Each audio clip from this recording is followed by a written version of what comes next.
Cam Sweet here from the Garage Connection, coming to you today with a comparison video to try to make it easier to figure out what machine is going to suit your specific needs when you're looking at all these things at the auctions.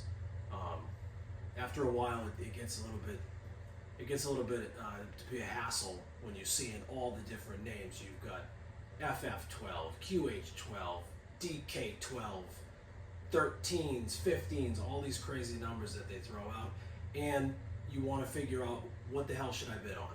So what we're going to do, we're going to go kind of step by step through these two machines and show you the similarities and also show you the differences so you can make an educated decision on what one is going to fit your needs better. So stay tuned. So the first machine that we're going to look at is going to be this example right here. Now this is what's called an FF12, clearly because it says that, and it's made by a company called FF Industrial. Now I use that word made very loosely because, as we all know, these things are all made in China anyways. So I purchased this machine private party on Facebook Marketplace. I didn't get it 1 cent to me from somebody. There's no sponsorship, none of that. This is a pure, honest review.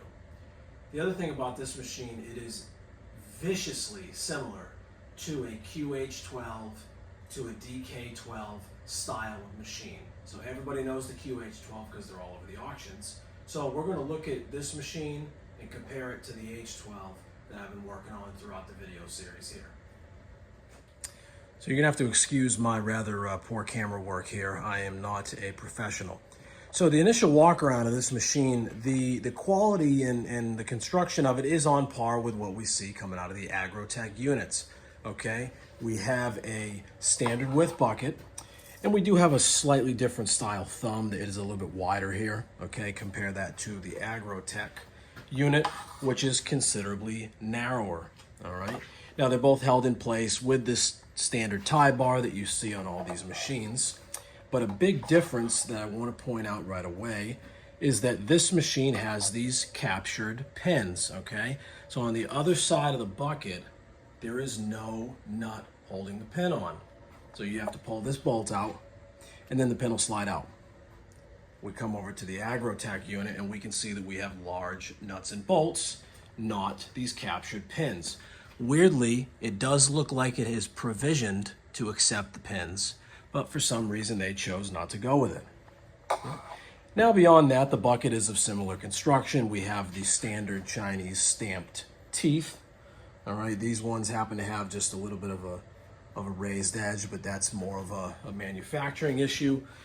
And the Agrotechs have a slight dimple there. The overall construction of the excavators is very similar when it comes to their arms.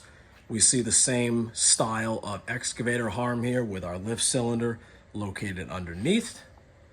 We come on over to the QH style machine. We have the exact same design, except again, we see that we have sort of a captured pin instead of the nut and bolt. Now on this end, we do have a nut, but this pin right here does not have a bolt head on it. We can see that over here, we have our nut and bolt style. Now the hydraulic cylinders themselves are exactly the same. Okay, I measured them out. They're OD, and their piston and the ram diameters are all the same, and the connections are all the same. Okay, these are all standard. They're 8L DIN fittings going into 1/4 inch hoses. Exact same as over here. All right. Now the layout of the hydraulic lines is somewhat different. We have over here 6 hoses captured on these mounts, and they make their way up through the arm, and they terminate over here with these nice line clamps to hold our auxiliary hydraulics. Compared to the Agrotech unit, the H12, we see here that we just have the aux lines zip tied to the main clamps here. Now that's probably not better or worse, it's just different. Okay, and the aux lines are located down here, and none of them are running through this upper side.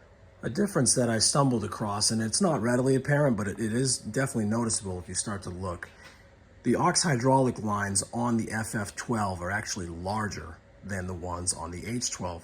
So this right here is a 5/16, which would be a -5 hose coming into an M16 metric hydraulic fitting.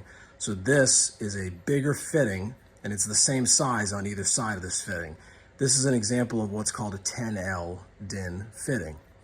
Now, if we come on over to our Agrotech unit, our H12, pop on over here, and it's tough to tell, but this is a 1/4" hydraulic line, okay, -4. And this fitting is actually a step up fitting. So we have an 8L over here, and we have a 10L on this side. So for some reason, they thought it was necessary to run larger auxiliary hydraulic hoses on the FF12 machine.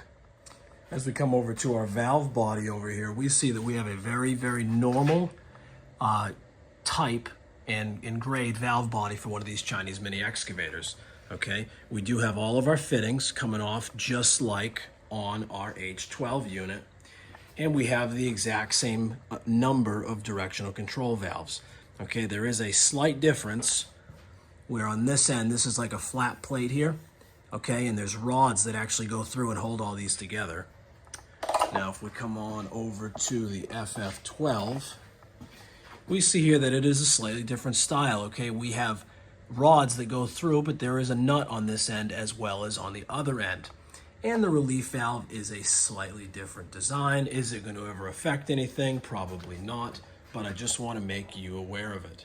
Now, in concurrence with what I was talking about, this fitting on the end here is a larger fitting than these other ones, okay? These are gonna be that 8L fitting, but because they chose to go with a larger size, that larger size carries all the way through the valve body and into the hydraulic DCV for the aux. Coming over here, we can see that these are all the same size. Okay, this is still the 1/4" line. So that, I guess, would be a strike against the H12 for slightly smaller auxiliary hydraulics. Now, coming around to the back of the machine, we can see that the FF12 is powered by the exact same Briggs & Stratton engine that the H12s are powered by, okay? Briggs & Stratton XR series 13.5 horse.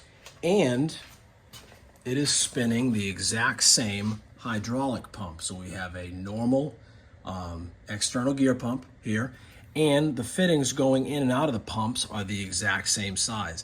The only difference that I have found, if you can see here, this pump, the top gear, which is the drive gear, is in line with the crankshaft, and the driven gear is down below. If we come over to the FF12, and it's tough to tell, but the pump is actually upside down. So the drive gear is on the bottom, and the driven gear is up top. Now, is this going to affect anything? Absolutely not. And my guess is the factory did this because if you flip the pump around, you can order a bunch of the same rotation pumps and adapt to the difference in hydraulics. Now, one of the major differences in the two machines is the construction of the body and the counterweight. So on the QH12 style machine, as you can see here, we have a big open vent. We have a slightly smaller vent, but then this whole back plate it's just thin metal, okay? This machine does not have a counterbalance weight at all. Now, some people say, oh, there's plates of steel welded underneath the engine. No, there isn't, okay? There's nothing down there. Compare that to the H12. You can see here, we got a big honking cast iron counterbalance weight back here.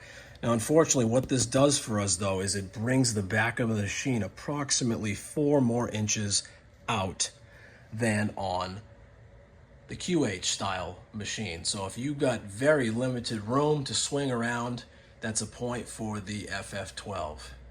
If you don't want to tip over, that's a point for the H12. As we take a look at the chassis setup of our H12 machine here, we see that this front blade is very, very simple design, but it is fully boxed. Okay, this is all nice and welded, and this blade has a little bit of a hollow element to it. Taking a look at our FF12, we do not see the same thing present. Okay, this is just, granted it's thick, that's, 5/16 or so, but the blade is not boxed. And instead of being held on to the chassis with a nice thick A-arm here that is also boxed, the FF12 style just utilizes a single solid steel mount to go between the pivot and the blade itself.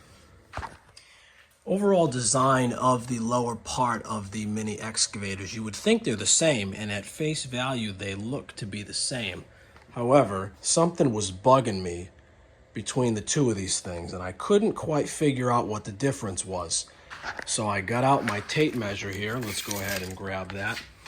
And the overall width of this machine right there, just about a week 37. And that's on the H12. We come on over to the QH style. We take the exact same measurement. And there is the difference. We go from a weak 37 to a very solid 38 3/4. So if you have a limited room to get through a gate or something like that, one of those 36-inch gates, the FF12 is going to be pretty considerably wider than an H12 machine. This machine, I can vouch, will fit through a 36-inch gate. This one will not. The drive motors themselves at face value appear to be identical, and you would be correct except for one minor detail. This motor and that tag is going to be real tough to read. That tag says BMK6 315. So that is the style of motor on our FF12 machine. And here we can see it's held on by large Allen bolts. Now if we come on over to our H12, and I hope we can see it all the way back here, these motors also appear to be exactly the same. They are held on by regular bolts, not Allen heads. And the motors themselves are pretty much identical. They're probably made in the same factory by the same person. Now, one of the major differences between these two machines is the hydraulic system in terms of where the tanks are located. So on our QH style machines, you can see we have no hydraulic tank located right here, and they get you a nice cup holder because of that. The hydraulic tank instead is relocated to underneath your right foot. We have a nice fill cap right there, and we see our tank body over there. As opposed to the H12 machine, which gives us a hydraulic tank located in the engine compartment. The cup holder is deleted, but we have easy access to the tank, and in my opinion, it probably holds considerably more hydraulic fluid. Now, one major drawback to the QH style machines is going to be this rear cover here. So the rear cover is the same, thin sheet metal that these are made out of. But oh my God, it's held on by like 4 million bolts. They're all impossible to get to. You got ones down here by the engine. You've got ones up inside the back of this area. We've got two on this side. The throttle's in your way. It's really a pain in the ass. Coming over to the H12, the rear cover is significantly different, okay? It's all one piece, and it's only held on with 3 bolts on each side, 3 there, and 3 would be on this side, but I have the cover off. And unfortunately, you need to slide the counterbalance weight all the way back to get the rear cover off, but it does come in one piece. Unfortunately, this style is difficult to hinge because it sits inside where the counterbalance weight goes. So to hinge it, you actually have to cut the cover in half, and I don't know if that's really the best route to go. This style, the very popular modification where you go ahead and throw some hinges on this end, you throw some latches on that end, and the rear cover slides open. Admittedly, that's a little bit easier. However, I actually prefer the H12 style. In terms of the construction of the machines, it looks like what they did with the H12 is they actually utilized the body panels to go ahead and support where the seat goes and hold all of the other components in place. And you can see that very clearly. These body panels are on the thicker side compared to the rather thin body panels of the QH12. the trade-off with that is you get thinner panels, but the QH12 requires a steel frame sort of inside the body of the excavator to hold it up. Over on the H12, we see no such frame because the sides are doing that. Now, I'm working on a kit to put a cooler and a filter into every H12 on the market, or H12 style, and I found that because the tank is located in the engine compartment and there's not that framework inside of here, it has been significantly easier to find places to put these things in the engine compartment of an H12. I hope that this video in some way helps you out to make a decision on what machine is going to be right for you. At this point in time, knowing what I know between these two machines, I would lean more towards the H12 because of the counterbalance weight and the fact that the hydraulic tank is located in the engine compartment. It does make it a little easier to get a cooler in there, a filter in there, things like that. With that being said, H12 machines, what I've seen is they're actually a little bit more expensive on average than the QH12, FF12, whatever style machines. So I did promise an update on the hydraulic cooler package and filter package for the H12s. I'm like 95% done. I'm waiting on one more hydraulic hose, and then the kits are going to be complete. The deal with the kits is, unfortunately, because everything is $1 million now, I'm looking at right around $400 on the kits. I wish it could be less. Unfortunately, that's just what things cost, okay? I'm not willing to skimp on the quality of a few things, and getting you the products that you need and they're going to help you out is going to be better in the long run than cobbling stuff together. So I'll keep you updated on that. Please like and subscribe to the channel. We appreciate everything that you've done to help us out. We're officially over 1,000 subscribers, so thank you very much. And yeah, if you don't like this video or whatever, if you think I'm stupid, put it in the comments. I love giving feedback to everybody. For now, Cam Sweet here from the Garage Connection, and stay on those projects.